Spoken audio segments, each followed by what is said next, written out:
Hi,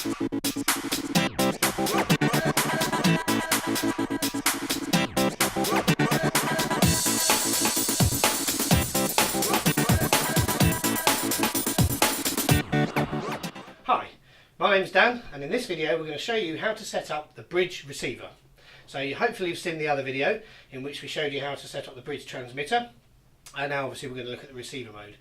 So remember, in the other video we set up the transmitter as we called the SSID bridge, and we password protected it. Now we did that mainly to prevent users from connecting onto that access point and compromising the bandwidth capabilities at the receiver location.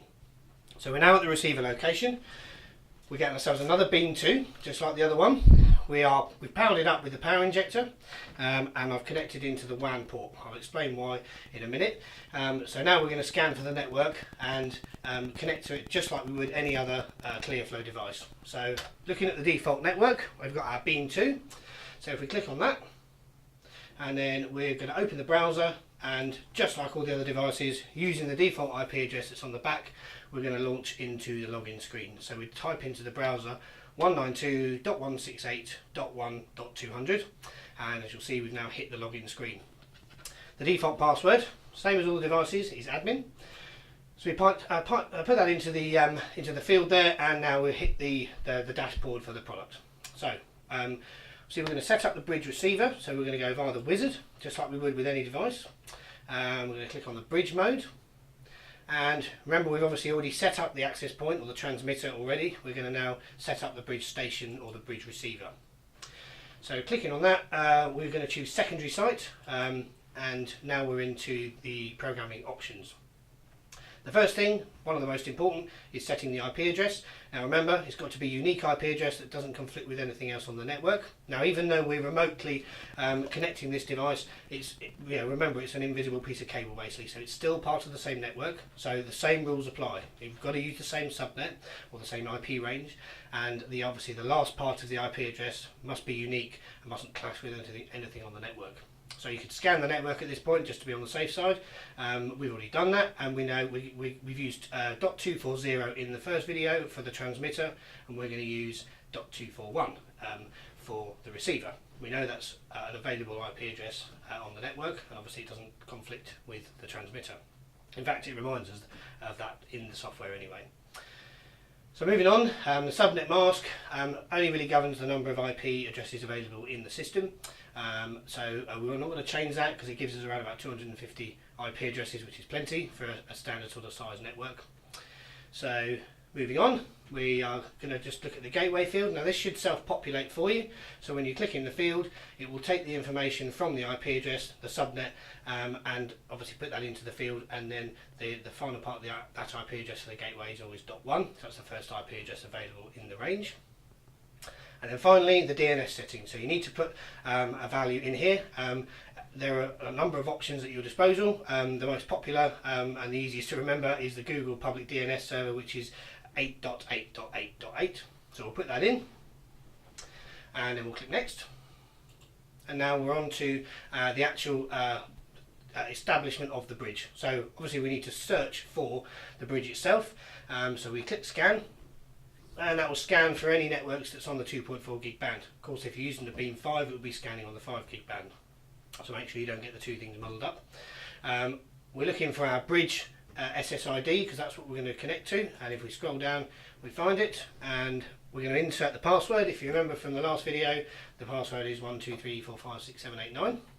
So that goes into the password field, and then we just need to set our launch range. So it's important to try and get this as accurate as possible. So obviously if it's not long enough, then it won't actually reach. Obviously the further you try and bridge or you beam, the narrower the actual beam itself becomes. So it becomes more difficult. The accuracy can be more difficult. So we're only setting up a short bridge for this demonstration, so we'll just set it to 0.5 kilometre. So if we're happy with those settings, we'll move on to the next page. And finally, we've got our local SSID. So unlike some other devices that are out on the market, these Beam products generate a local SSID. So whilst being a receiver part of the bridge, it also transmits a local radio transmission for local Wi-Fi as well. So we obviously need to make some settings in there. As you can see, we've got our default SSID that we use to connect to the device at the beginning. So we're now going to set, we're going to call it garden room, because in this make-believe scenario that we put together, we are beaming from a main building, the house, down to an annex that's down in the bottom of the garden. So that's going to be our local SSID in there. Again, you might need to set a password. Obviously if you don't set a password, then it'll be an unsecured network and anybody could connect to it without having to insert a password. So we'll just use 1, 2, 3, 4, 5, 6, 7, 8, 9, just because that seems to be the default we're using.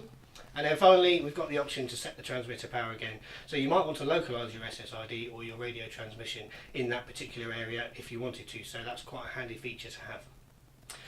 So once we're done, we're going to click finish and the settings will save in the device. And then the first thing that will happen is the default SSID from this will disappear, and our new garden room SSID will appear, and we should be able to connect to that and access the main network and primarily the internet.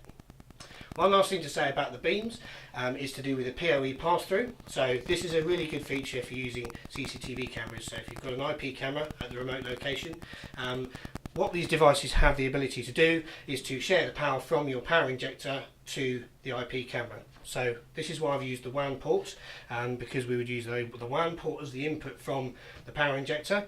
We connect our IP camera to the LAN port, flick the little switch that's on the underside of the case, and that enables the DC power from the power injector to flow through the beam and into the IP camera, meaning you don't need an additional power source. So that's just quite a nice little feature. So just looking back, you'll see we've got our garden room established, we're connected, we're secured, and we have internet. So our bridge has been established.